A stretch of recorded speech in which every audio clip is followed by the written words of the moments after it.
मुकाबले में बारिश के बाद बारिश से हुई तबाही ने निशान को देखने के लिए क्षेत्रीय विधायक ब्रजेंद्र सिंह यादव घर घर पहुंचकर न केवल नुकसान देखा बल्कि लोगों की आप बीते भी सुनी और कहा कि आपका विधायक आपके साथ है। विगत दिनों हुई तेज बारिश ने नगर सहित ग्रामीण इलाकों में भारी नुकसान पहुंचाया था और लोगों के घरों के अंदर पानी 2 से 3 फीट तक पहुंच गया था, जिससे लोगों के घरों में रखा खाद्य सामान सहित इलेक्ट्रॉनिक सामान खराब हो गया था और उसी का जायजा लेने पहुंचे विधायक ने वार्ड क्रमांक 1 का भ्रमण किया। इस दौरान उनके साथ एसडीएम मनीष धनगर, सीएमओ विनय भट्ट, नगर परिषद अध्यक्ष प्रतिनिधि नरेश कुवाल, मंडल अध्यक्ष नागेंद्र सिंह परिहार, पटवारी कृष्ण भान सिंह यादव, मनोज शर्मा कल्लन सहित अन्य कई लोग साथ में मौजूद रहे। विधायक जैसे ही लोगों के घर पहुंचे तो लोगों ने बारिश से नुकसान के बारे में बताया और गया और लोगों ने कहा कि कई लोगों को तो घर छोड़कर जाना पड़ा, वही गृहस्थी का सामान पूरी तरीके से खराब हो गया है और खाने तक को नहीं बचा है। विधायक ने सभी लोगों को आश्वासन दिया है कि जल्द ही आप सब लोगों को मुआवजा राशि दिलवाई जाएगी। वही इस दौरान इस तरह शहर में पानी भरने के कारण को विधायक ने बारीकी से देखा और अधिकारियों को आवश्यक सुधार के निर्देश दिए हैं। कल मोहाली में अति बारिश हुई है, बहुत तेज़ बारिश हुई है और मैं नहीं समझता कि यहाँ के लोगों का कहना है कि पहली बार इतनी तेज़ बारिश हुई और तेज़ बारिश होने के बाद जो हमारा तालाब है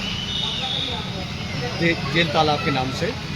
उसमें पानी इतना आ गया कि उसका ओवरफ्लो का जो पानी है वो पुरानी जो छोटी सी छरार है ना, वो एक मोहल्ला की तरफ निकलती है। बाकी वेस्ट बियर से जितना पानी निकल रहा था निकल रहा, लेकिन ज़्यादा अति वर्षा होने के कारण ओवरफ्लो का पानी निकला तो वो गली में घुस गया और उस गली में घुसने की वजह से, और अभी चूँकि जो हमारा एनएच का काम चल रहा है और नाली का निर्माण हो रहा है, उस नाली की वजह से भी दिक्कत आई कि वो नाली थोड़ी ऊंची बन रही है, क्योंकि सड़क ऊंची बन रही है तो नाली उसकी लेवल से बनती है, तो उससे पानी रुक गया। पानी रुकने से 2-3 वार्डों में काफ़ी मतलब पानी लोगों के घरों में घुसा है और नुकसान भी काफ़ी हुआ है, क्योंकि आज मैंने उसका निरीक्षण किया है और मेरे साथ में नगर पालिका अध्यक्ष भी हमारे नरेश जी और एसडीएम साहब थे, सीएमओ साहब हैं, सभी पार्षद जा रहे हैं। तो चूँकि हमने सर्वे किया है और बाकी सर्वे हम करवा भी रहे हैं, जिन लोगों का जितना नुकसान हुआ है हम सरकार की तरफ से मुआवजा दिलवाएंगे उनको।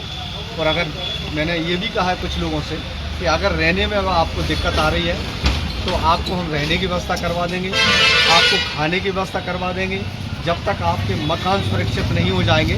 तब तक आप रह सकते हैं, वो सारी व्यवस्था हम अपनी तरफ से करवा देंगे उनके लिए। पर ये प्राकृतिक आपदा है, इसमें हम कोई कुछ नहीं कर सकता, ये तो ईश्वर जो करता है